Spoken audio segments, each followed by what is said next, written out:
Underford Manufacturing Company, Incorporated, is committed to education in the Kalida area and is proud to support Kalida Elementary in today's News 6. Local support has also been provided by the Northwest Ohio Educational Technology Foundation, Bowling Green State University, and the members of WBGU-TV. Hi! We're the 6th grade class from Kalida Elementary. Welcome to News 6.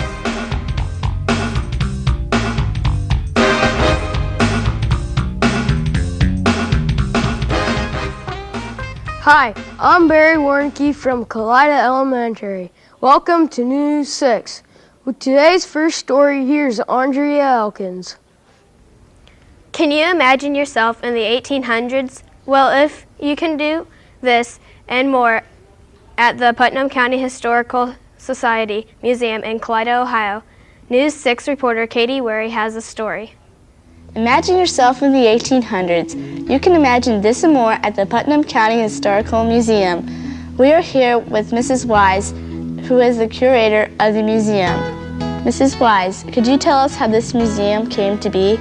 This building belonged to a Methodist church, and it was closed, and the building was to be torn down. The Lions Club bought it and sold it to the Historical Society for $10, and it was renovated in 1972. What are the job responsibilities of the curator? I have many responsibilities, but probably the most important is taking care of the artifacts that you see around you.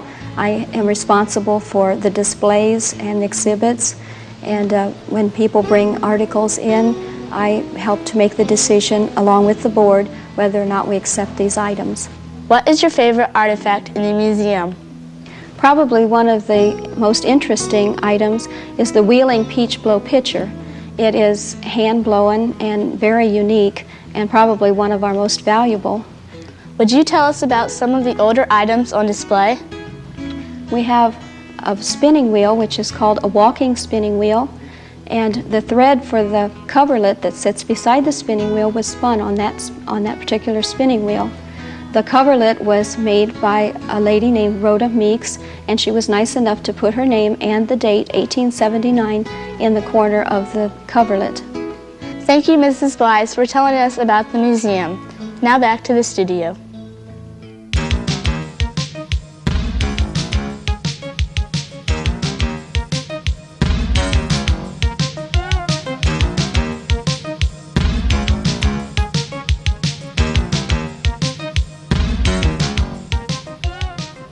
Today's News 6 is produced by Kalida Elementary. Our town is located in Putnam County, 20 miles northwest of Lima. Kalida was founded in 1834 and has a population of 1,100. Kalida will advance into the high-tech world through the introduction of the internet. This has become possible through state school funding. News 6 reporter Alan Cutter has the story. Computers are a window to the whole wide world. That is why we are here today talking to Mrs. Shear about SchoolNet. Mrs. Shear, would you please tell us about the SchoolNet project? The SchoolNet project is a state-funded project by the state of Ohio. It was passed in 1994, and basically that funding provides for wiring for every classroom in the state of Ohio, and also for the low quartile schools, it provides a computer in every classroom. How will the computers be used in the classroom? Okay, the computers will be connected to a networking system, and they will be used for software applications like Accelerated Reader, Algebra Tutor.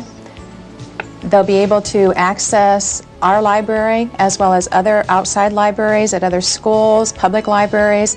They'll be able to email other students. Would you tell us more about the Internet and World Wide Web? Internet is the information superhighway, and the World Wide Web is a part of that. We connect to the World Wide Web through Netscape.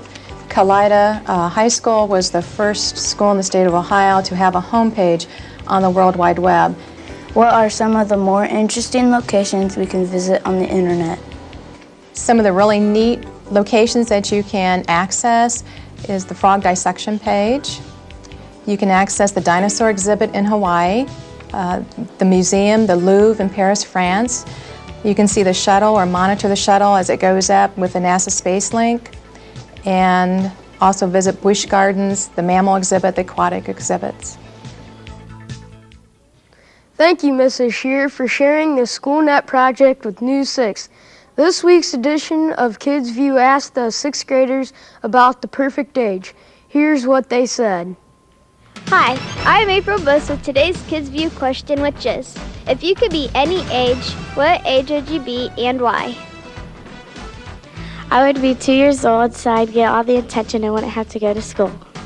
If I could be any age, I would want to be 18 because I would be an adult and I get to see what it's like to be out in the real world.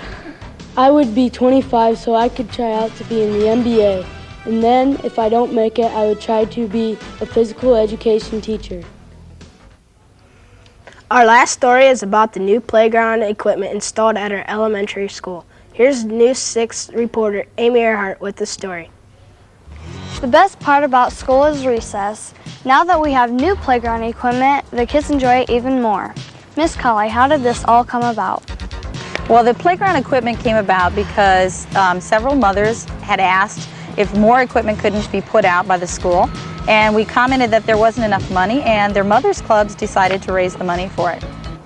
Who decided what kind of equipment should be included and why? Representatives from those mothers' clubs came together with some of the teachers, and we picked out some things from the catalog to piece together to make this equipment. Who built the playground? One Saturday, the parents of the children, or the mothers' club, mothers and fathers, got together and took a different shift, and each group would come in and build a piece of the equipment. What do children like the most about the playground? You'll have to ask the kids what they like the best about that equipment. My favorite piece on the playground is the monkey bars. I like the ground-up tires. I like the bridge. Where did the money come from for the playground? Some of the money was raised by the mothers' clubs, and the rest of it was a grant that we received through the state of Ohio for using recycled material in our playground. We have recycled milk jugs in the posts, which are pressed plastic jugs. Then color was added to this, and they're color through the entire post. And the surface that is underneath the playground equipment is recycled tires. Now back to the studio! This week in Critics Corner, Kalida Elementary chose Number the Stars by Lois Lowry. It's about a 10-year-old girl named Anna Marie and her friend Ellen. This story takes place in Denmark in the year 1943. Ellen and her family were Jews of Denmark, and they had to flee or be killed. Ellen ends up moving with the Johansons and must pretend that she is part of the family. How will Ellen and her family get to Sweden without the Nazis finding them? If you want to find out, read the book Number the Stars by Lois Lowry. That's all for this week's program. Be sure to tune in next week for another edition of News 6.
Underfirth Manufacturing Company, Incorporated, is committed to education in the Kalida area and is proud to support Kalida Elementary in today's News 6.